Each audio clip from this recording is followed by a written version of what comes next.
పిల్లలందరికీ శుభోదయం. కథలు వినాలి అనుకునేటువంటి పిల్లలందరికీ కూడా శుభాశీస్సులు. ఈ రోజు మనం శ్రీ కూచిమంచి నాగేంద్రమావయ్య గారు రచించిన చందమామలో మేనమామ బాలల కథల సంపుటి నుండి 12వ కథగా 3వ వరం అనే కథ విందామా మరి? కథ పేరు 3వ వరం. భీమడోలు గ్రామంలో ఉంటున్న రామన్న ఓ చిన్న రైతు. తనకున్న 1/2 ఎకరం పొలం సాగు చేసుకుంటూ భార్యా పిల్లల్ని పోషిస్తున్నాడు. పొరుగున ఉన్న రంగన్న పొలం దున్నడం అయ్యాక అతని నాగలి, ఎడ్లు తీసుకుని తన పొలం దున్నుకునేవాడు. రామన్న మంచితనం వలన ఉచితంగానే తన నాగలి, ఎడ్లు ఇచ్చేవాడు రంగన్న. ఆ సంవత్సరం రామన్న పొలం దున్నుతుండగా ఒక కొయ్య నాగలికి తగిలింది. దాన్ని ముట్టుకునేసరికి దేవతామూర్తిగా మారింది. రామన్న ఆశ్చర్యపడి ఆ దేవతకు నమస్కరించాడు. ఓ రామన్న, నీ వల్ల నాకు శాప విమోచనం అయింది. ఏదైనా వరం కోరుకో అంది ఆ దేవత. దానికి రామన్న, నా 1/2 ఎకరం పొలం 6 ఎకరాలు కావాలి అన్నాడు. సరే, మరో వరం కోరుకో అంది దేవత. ఆ పొలం దున్నడానికి జత ఎడ్డు, నాగలి కావాలి అని అడిగాడు. దానికి దేవత సరే అంటూ, ఎవరైనా వరం కోరుకోమంటే బంగారము, డబ్బు కోరుకుంటారు, నువ్వేంటి పొలం, ఎడ్లు అంటావు అంది. అమ్మా, నువ్వు అడిగితే బంగారము, డబ్బు ఇస్తావని నాకు తెలుసు. దానివలన నాకు సుఖంతో పాటు బద్ధకం, ఆ పైన అనారోగ్యం, భయం కూడా వస్తాయి.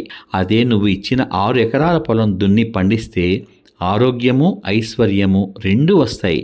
నా పంట నేనే పండించుకుంటున్నాను అనే తృప్తి ఉంటుంది అని బదులిచ్చాడు. అమ్మా, మరో మాట, 6 ఎకరాల పొలం సాగులో కొందరికి పని కల్పించే వీలు కూడా ఉంటుంది అన్నాడు నమ్రతగా.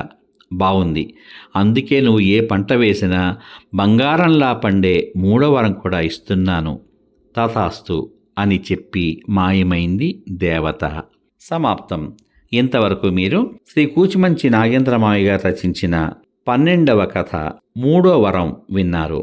ఉదయం మనం లేస్తూనే భగవంతునితో పాటు ఈ ప్రపంచంలో మనం నమస్కరించవలసినటువంటి వ్యక్తులు 2 ఉన్నారు.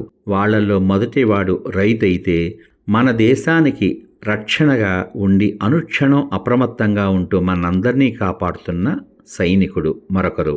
వీరిద్దరి వల్లే మన స్వేచ్ఛా భారతంలో మనం అందరం స్వేచ్ఛగా, ఆరోగ్యంగా, ఆనందంగా బతుకుతున్నాం.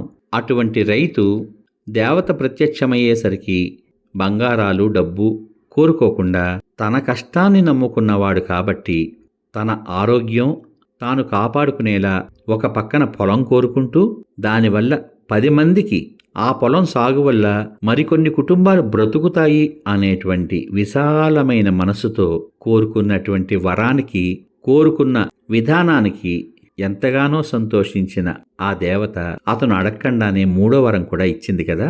ఎంత బాగుందో కదా ఈ కథ. ఈ కథ నుంచి మీరు గ్రహించినటువంటి చక్కని నీతిని వీడియో కింద పొందుపరచమని కోరుకుంటూ, తరువాయి భాగంలో 13వ కథగా శ్రమజీవి అనే కథ విందాం. ఇంత మంచి కథను మనకు అందించిన శ్రీ కూచిమంచి నాగేంద్రమావయ్య గారికి హృదయపూర్వక ధన్యవాదాలు తెలియచేసుకుంటూ, సర్వే జనా సుఖినో భవంతు. శుభమస్తు. స్వస్తి.